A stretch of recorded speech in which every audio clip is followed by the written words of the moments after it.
ng liham. Ang pinakamakulit na girlfriend mo sa balat ng radyo. Isang magandang morning sa inyong lahat! Ako pa rin po nag-iisang girlfriend mo sa radio. My name is Lindsay. Makulit pero may puso, handang makinig sa mga kwento mo. Alam mo, feeling ko kailangan mo na siyang iwan kasi it doesn't make sense. Ang kwento sa lihim ng liham.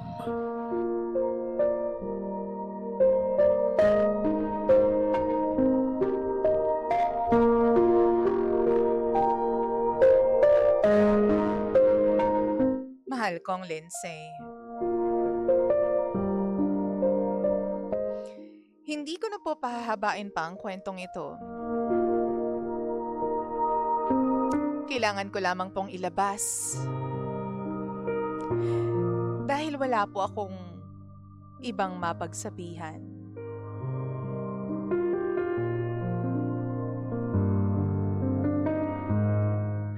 DJ Lindsay Seaman po ang mister ko. At umuwi siya last month nang hindi inaasahan. Sobrang saya ko pa nun. Kasi matagal ko siyang hindi nakasama. Akala ko makakabawi kami sa oras. Sa pagmamahal. Pero biglang nagbago ang lahat.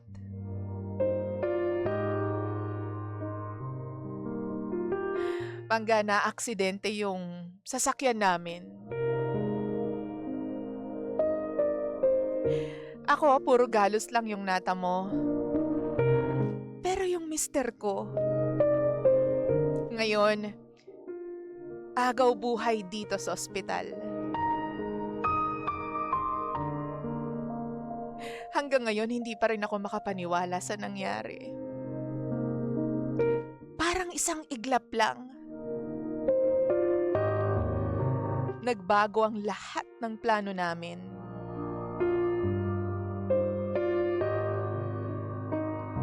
Bago siya dinala sa operating room, tinawag niya ako.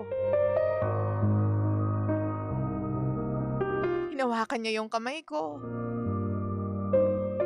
At doon, may inamin siya sa akin.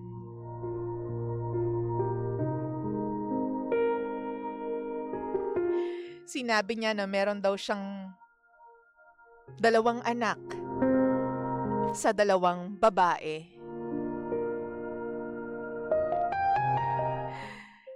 Habang nakatitig ako sa mukha niyang duguan,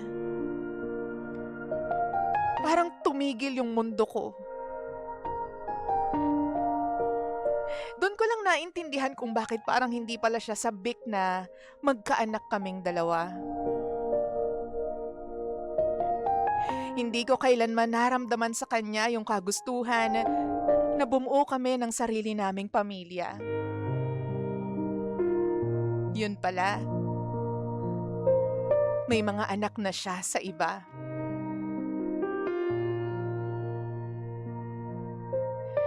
Napakasakit isipin na habang ako, buong-buo yung tiwala ko at pagmamahal ko sa kanya.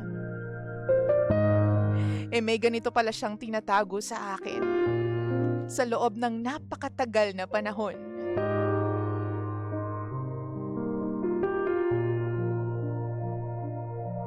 Nakiusap sa akin ng mister ko na kung ano man daw ang mangyari sa kanya.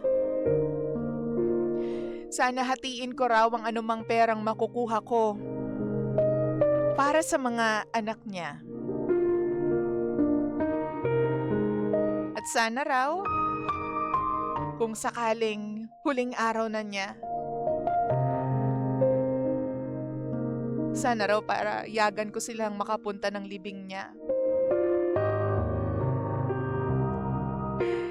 Kilala raw sila ng mga magulang at mga kapatid niya.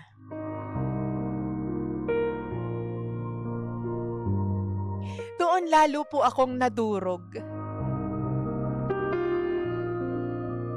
Hindi lang pala siya ang may alam. pati buong pamilya niya pala. Pakiramdam ko pinagtulungan nila akong lokohin. Silang lahat.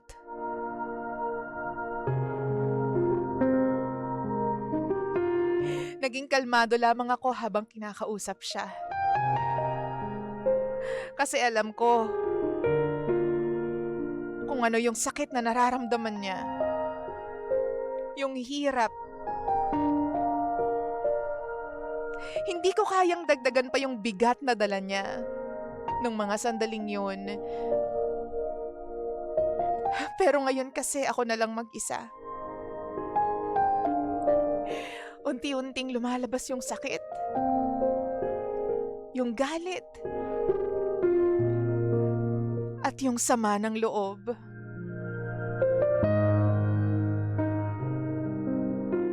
Gusto kong ipaglaban ang buong karapatan ko bilang isang asawa. Ayokong palapitin yung mga anak niya.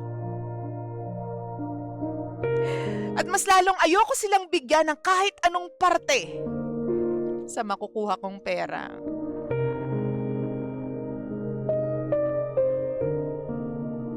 Bala ko ring ibenta lahat ng naipundar namin dito sa lugar ng pamilya niya. Gusto kong lumayo. Gusto kong kalimutan silang lahat.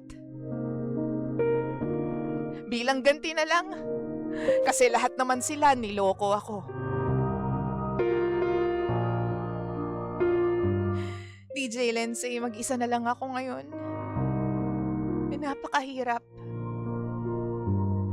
Palagi naman akong mag-isa noon kasi palagi din naman siyang wala. Pero ngayon, iba.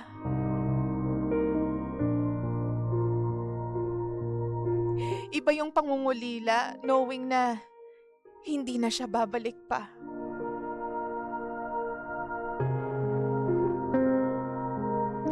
Hindi ko rin po alam kung tama ba yung naisip kong gawin.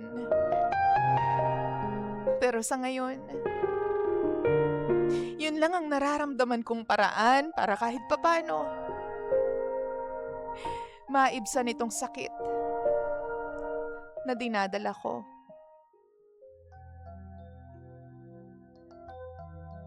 Tama lang ba yung gagawin ko?